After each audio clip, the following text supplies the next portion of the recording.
Aqui pega bem aqui no meio? Pega aqui no meio ou pega tudo? Tudo? É? Tá bom.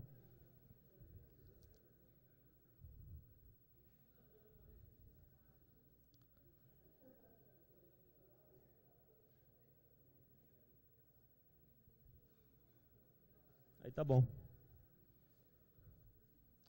Bom, pessoal, bom dia. Desculpa o atraso que não é atípico para quem já me conhece. Então, só mais um dia de atraso. Me parece que o conector está com um certo mau contato aqui e não está reproduzindo uma das cores, mas acredito que não vai atrapalhar assim, a apresentação como um todo, tá? Bom, eu sou professor aqui do IFE, aqui de São Paulo, né, gente? Mas eu já, recente, né, estou aqui desde o início do semestre, mas já ministrava aulas no IFE lá de Caraguatatuba, sou professor da FATEC lá de Santos também, Rubens Lara. Eu trabalhei em algumas universidades aí, na Uniesp, fui coordenador na FAUS da Praia Grande, a Uniesp do Guarujá, a Strong FGV de Santos, na ETEC de Santos também. Eu trabalhei com web, com assistência técnica, no IBOP aqui em São Paulo, na FATEC São Caetano também. Enfim, eu sou de Santos, mas já trabalhei em alguns lugares aqui em São Paulo, tá? Agradeço o interesse de alguns de vocês. Talvez você esteja aqui obrigado, talvez não. Espero que você não esteja aqui obrigado, porque o assunto é interessante. E, bom, ele demanda um certo conhecimento técnico, mas eu procurei explicar aqui com detalhes, né? O tema é interessante, não é a primeira vez que eu falo a respeito disso, e eu acho que vocês vão gostar, tá? Os alunos aqui, eu conheço alguns, que é do curso superior aqui, do lado aqui, tem o pessoal do técnico ali, aqui é do técnico também, lá também, aí é do técnico aí. Tudo informático ou alguém não é de informática? Tudo informática, né? Tá ok. Bom, a pergunta é porque às vezes tem alguém do curso técnico da área de eletrônica, e aí dá para o cara acompanhar também o assunto, tá? Bom, o tema, na verdade,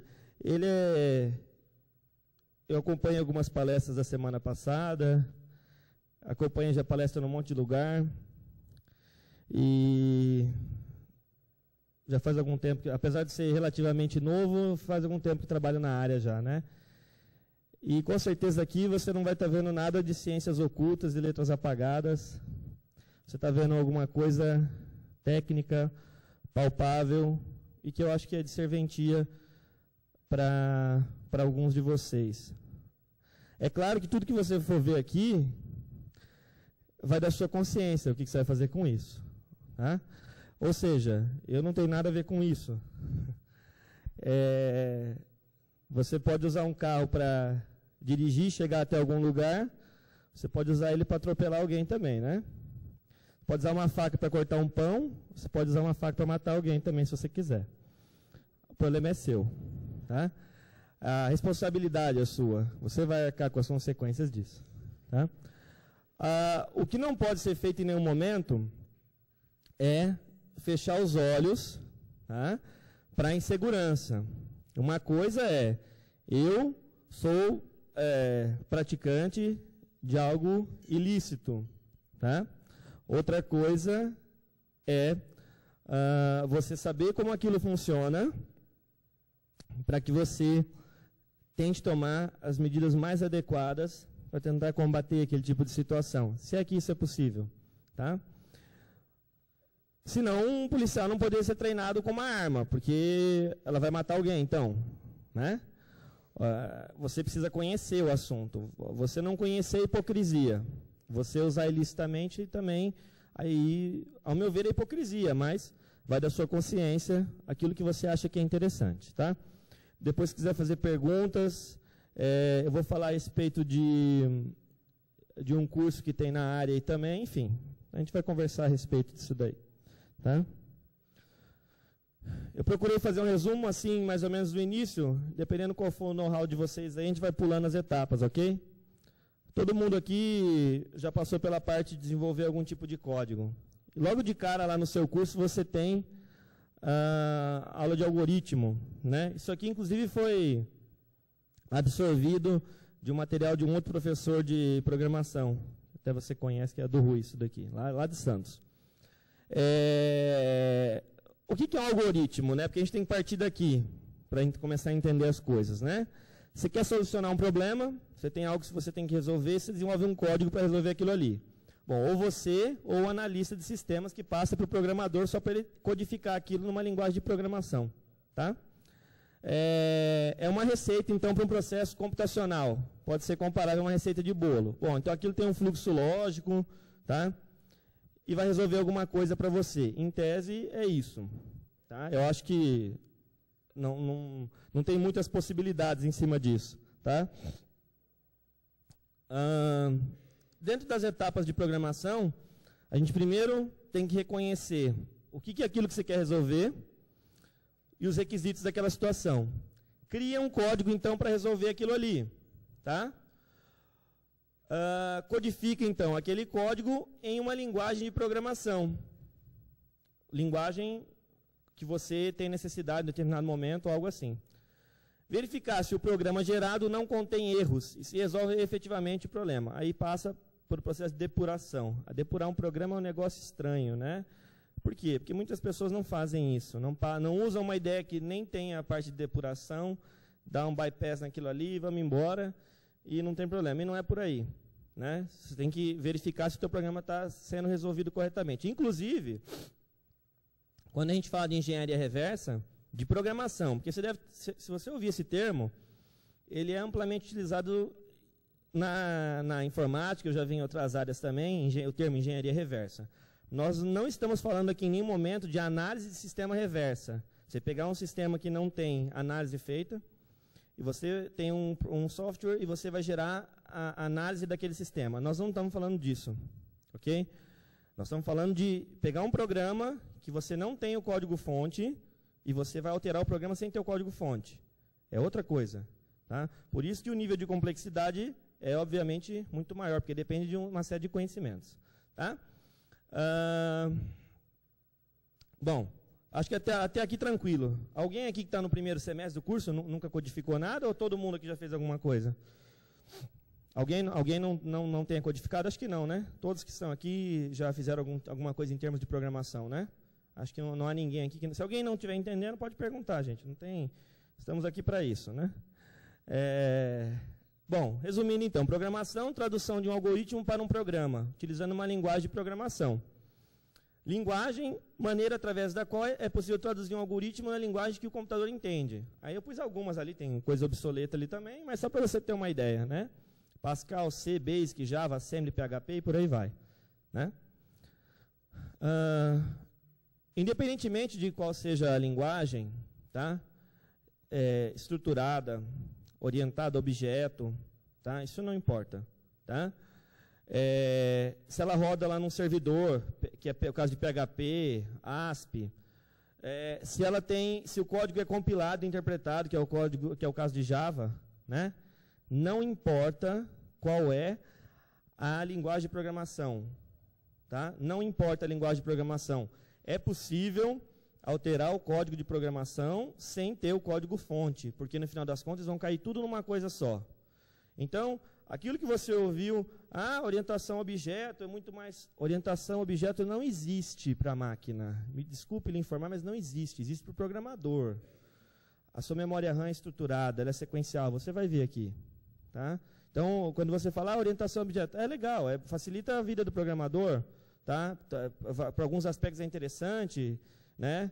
Mas em termos físicos não existe. Tá? Só para você saber, porque muitas vezes o que acontece?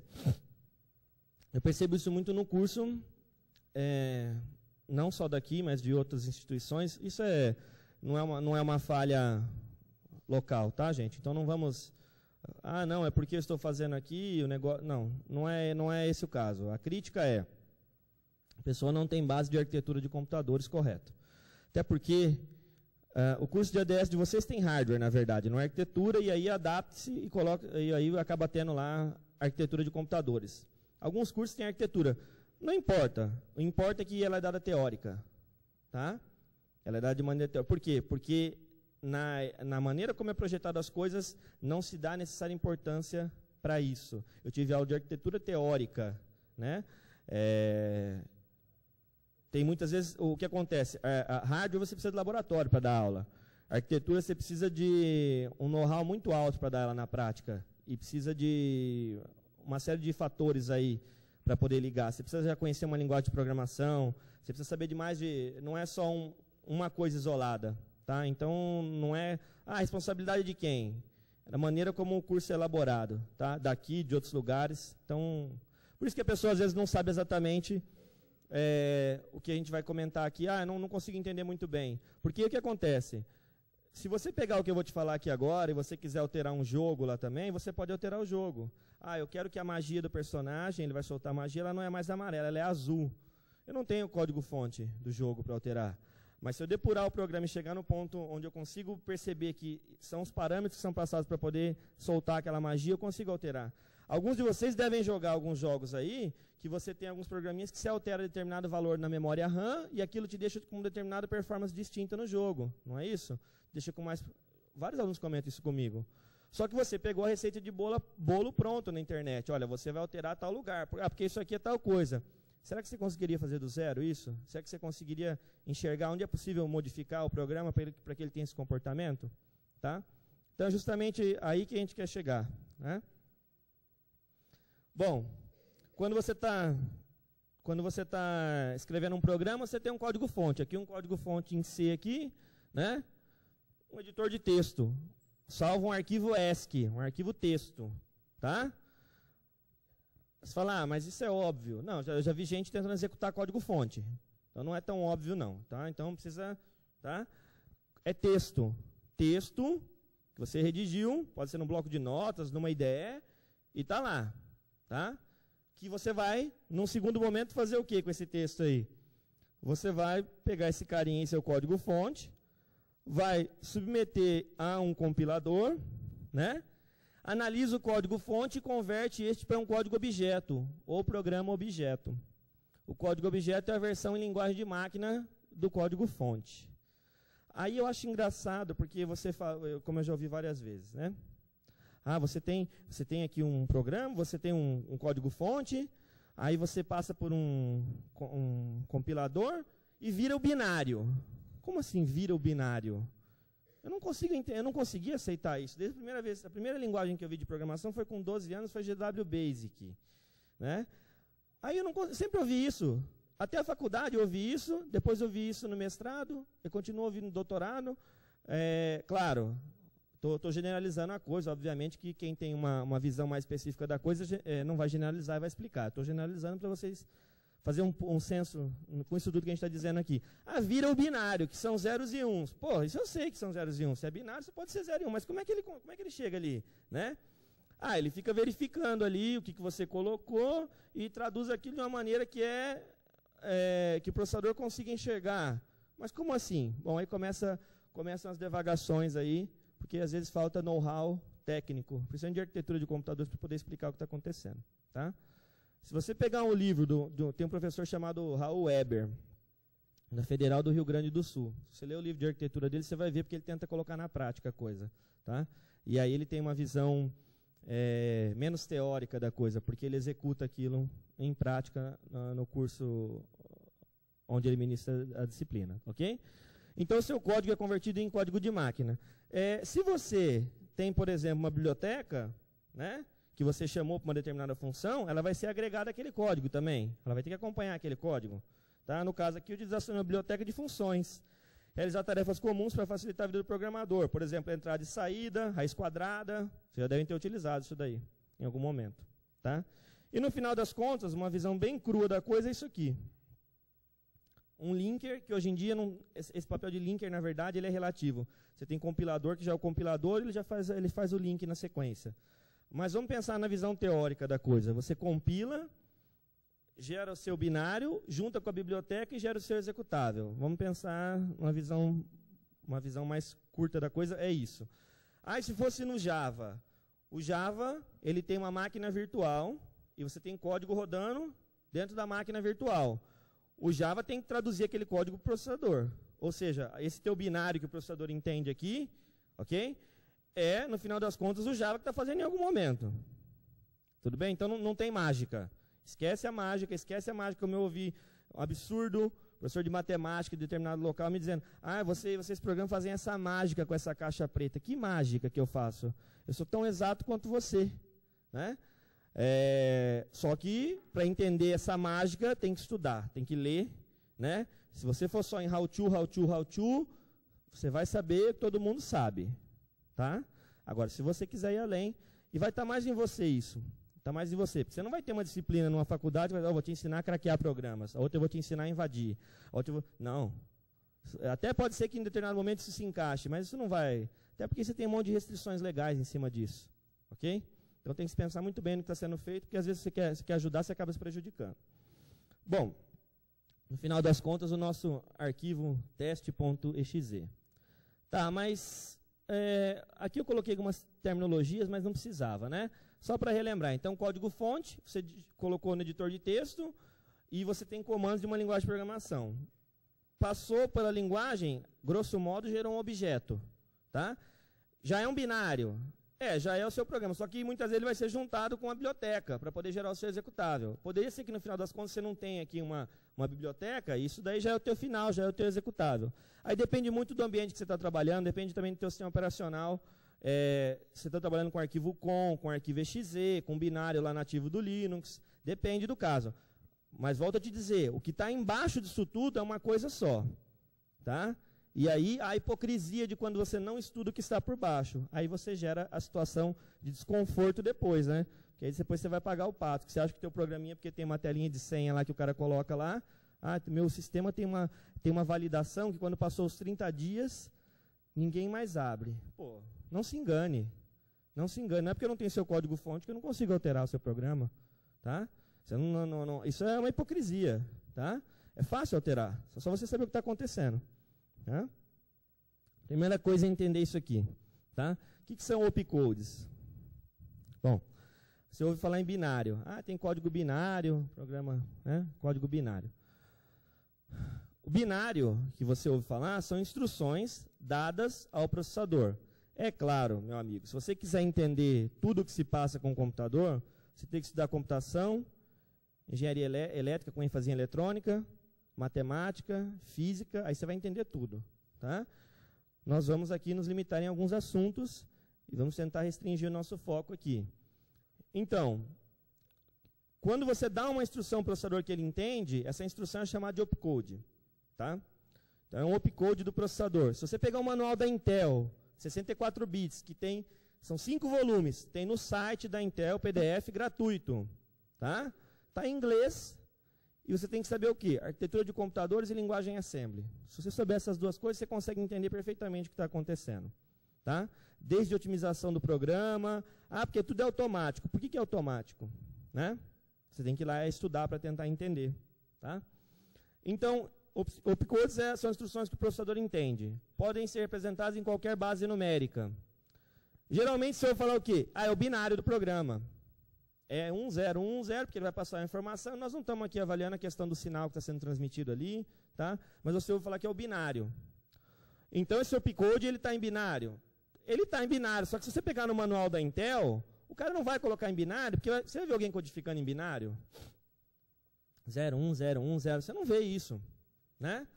Se você ler um pouquinho a respeito de cartão perfurado, você vai entender um pouquinho melhor o que está querendo dizer com isso. O pessoal que estudou COBOL, ali, pegar a teoria que está por trás do COBOL, a parte histórica do COBOL, você vai entender um pouquinho melhor. Né? Mas ninguém programa assim. Eu não programo assim. Tá? Aqui, o que eu fiz aqui? Ora, eu usei a calculadora do Windows, ali você tem 16 bits. Tá? Ou seja, você tem 2 bytes. Então, eu estou dividindo ali em 8 e 8. O primeiro ali é esse B4. Eu usei convertendo com a calculadora do Windows. Sim. E o segundo aqui é esse FF. Tá? Tanto que está cheio de uns ali. Né? Estou convertendo de binário para hexa. Então, na hora que você pegar o manual da Intel, vai estar isso aqui. Se você entender opcodes, Se você sabe o que é opcode, você consegue alterar qualquer programa sem ter código-fonte. Tá? Agora, você há de convir comigo que é meio estranho, B4FF. O que é que quer dizer B4FF?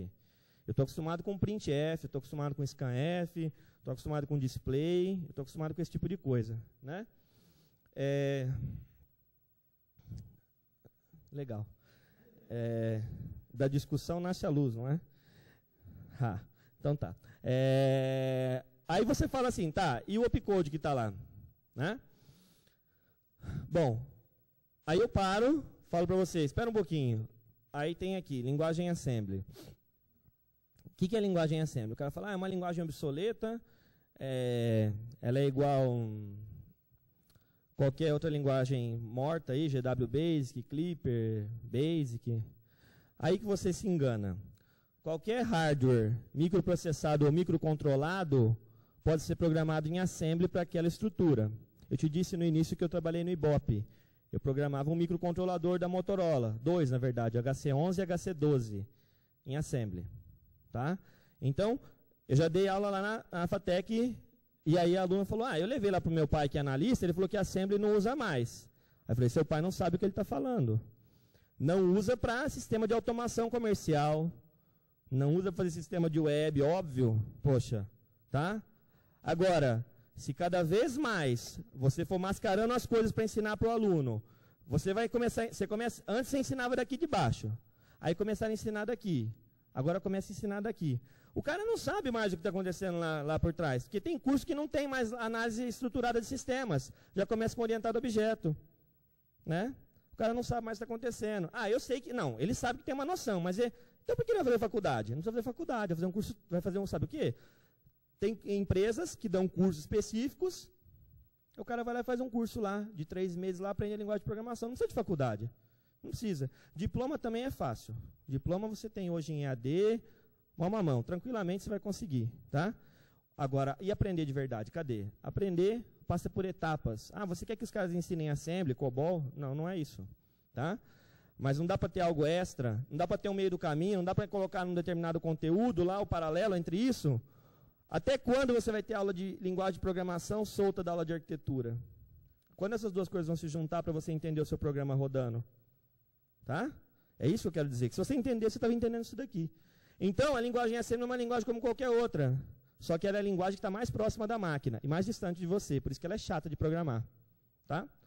Também chamada de linguagem de baixo nível. É a única linguagem de baixo nível, o resto é alto nível. Só tem duas, baixo e alto. Aí o cara fala, não, mas tem uma divisão lá que o pessoal classifica a linguagem C como uma linguagem de médio nível. Isso é uma classificação criada lá pelo Herbert Scheid, lá da linguagem C. Obviamente o cara tem moral para falar a respeito do assunto, ele deu essa classificação aí, como tantos outros. Mas ele é um, tá? Igual tem um Bill Gates, um Steve Jobs, um Wozniak, né? Um Tannenbaum, né? No mais, baixo nível, alto nível, tá? Exemplo, Move AHFF. Você sabe o que é isso aqui? Você tem ideia do que é isso aqui? Acho que não. Alguns até devem ter fuçado e olhou. Isso aqui, o teu processador, é um processador baseado na arquitetura x86. Tá?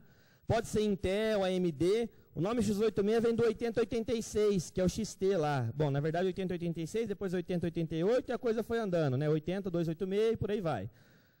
Nessa estrutura de programação, ali o move é a tua instrução, que a gente chama de mnemônico. Mnemônico é um comando que é um pedaço de uma palavra em um determinado idioma. No caso do move, vem de move, do inglês. Você vai mover. O que tem na sequência do move? O AH. Por quê? Na Intel, na arquitetura da Intel, as células de memória, elas vêm na sequência da instrução. E depois o valor que está lá dentro. O que é que quer dizer com isso daqui? Que você quer colocar aquele valor de FF para dentro de AH. Você quer pegar aquele valor que está ali e jogar lá para dentro. FF está em hexadecimal. Quanto que é em decimal? Quanto que é FF em decimal? 255, né? Se você preenche um byte, com 8 bits, bom, primeiro que se preencheu com tudo, o número tem que ser ímpar, porque o bit aqui é 2 elevado a 0 é 1. Tá? Então é 255. Perceba que parece que é besteira quando você vê, às vezes, na aula de hardware, de arquitetura ou de redes, não sei. mas as coisas têm um porquê de existir. Você fala, e onde você quer chegar com isso? Eu quero chegar aqui, ó. Isso aqui é o opcode, B4FF. Qual é? Eu vou modificar teu programa. Eu vou modificar ele com os opcodes, eu vou mudar, que são as instruções, tá? Vou modificar direto aqui? Não. Os depuradores, tá? Que trabalham com código onde você não, com programas onde você não tem o código fonte, eles desmontam os seus opcodes em assembly. Alguém não está entendendo o que eu estou falando? Alguém não está entendendo o que eu estou falando? Ou está dando para entender? Desmontar opcodes para cá. Dá para entender aquilo ali? Dá. O FF você viu ali, está igual. Pô, e o B4? O B4, se você pegar o manual da Intel, ele vai te ensinar que quando é um registrador de 8 bits, que é o caso de AH ali, é sempre B0 mais o valor do opcode, o valor do opcode do registrador. Aí você vai olhar no manual que o AH vale 4, aí fica B0 mais 4, B4. O que é isso? É um conteúdo que eu dou em um semestre numa disciplina que é ambiente operacional, que explica como é que funciona isso. Você não vai entender tudo agora. É só para você entender o paralelo que eu estou fazendo aqui. Tá bom? Bom, então é o seguinte. Até agora, falei para vocês aí com relação à parte de programação, como é que seu programa é gerado. Deu para entender mais ou menos? Deu para ter uma noção? Tá? Agora, você viu aquele seu código lá de programação. Não tinha um printf lá? O printf não é para mostrar algo na tela? O printf serve para mostrar alguma coisa na tela. Não é só para isso, mas vamos pensar grosso modo, tá? Exibiu uma mensagem para você na tela. Você acha que ele virou só uma instrução igual aquela, move AH? O printf é um punhado de opcodes. Ou seja, o seu compilador traduz aquele seu código-fonte para um conjunto de opcodes que vão ficar lá dentro de um arquivo que vai ser executável. Perfeito? Então, quer ver um exemplo prático? Você escreve um programinha em C e coloca printf olá. Nada vai dar mais de 16 mil bytes, só você tem que incluir a biblioteca, o stdio.h. Agora você pega esse programa e faz em assembly. Eu te digo que ele não vai chegar a 20 bytes. Estou comparando um programa em C de mais de 16 mil bytes com 20 bytes, tá? Feito em assembly, o mesmo programa. Tá? Isso porque quando você escreve em baixo nível dá trabalho, mas o seu programinha fica menor. Né? Mas de qualquer maneira, o assembly é traduzido também. Você não está na linguagem de máquina. Tá? Que é um depurador? Vocês devem ter usado o depurador. O depurador ele serve para se conectar a um programa e rodar esse programa dentro do depurador para você encontrar falhas, ver o comportamento do programa, né? Executar passo a passo um código. Single stepping. Ainda, rastrear a depuração, marcar um ponto do seu programa para poder você identificar. Configurar pontos de interrupção para parar. Eu quero ver como é que está a minha memória nesse momento, quero ver como é que está uma variável. Geralmente você usa um depurador da linguagem de programação que você desenvolve. Perfeito? Então você está desenvolvendo lá em, sei lá, vou pegar um exemplo mais tosco possível. Você pega lá o C, lá no início, o cara usava o Turbo C. O Turbo C era uma IDE, você conseguia depurar o programa lá dentro. Hoje você tem IDEs sofisticadas, que são para a própria linguagem. Ok? Tá anexado, só que aí você tem um código-fonte para poder analisar, junto com o seu executável. Ok? Visualizar variáveis, você consegue fazer isso. Estado da memória no programa-alvo conforme ele é executado. Você tem dois tipos de depurador. Modo usuário e modo kernel. O que eu vou mostrar aqui é modo usuário. Tá? É um depurador que roda como um programa qualquer que está no teu sistema operacional e você chama dentro desse programa um outro programa. E ali dentro você consegue observar o comportamento dele. A diferença é que eu não tenho código-fonte. Tá? Esse aqui é o depurador que a gente vai usar aqui. Né? A gente vai usar o hack e o IDA. Né? Funcionam como programas normais sobre o SO, estão sujeitos às mesmas regras que os programas normais, conseguem depurar somente outros processos de nível do usuário. Ou seja, eu não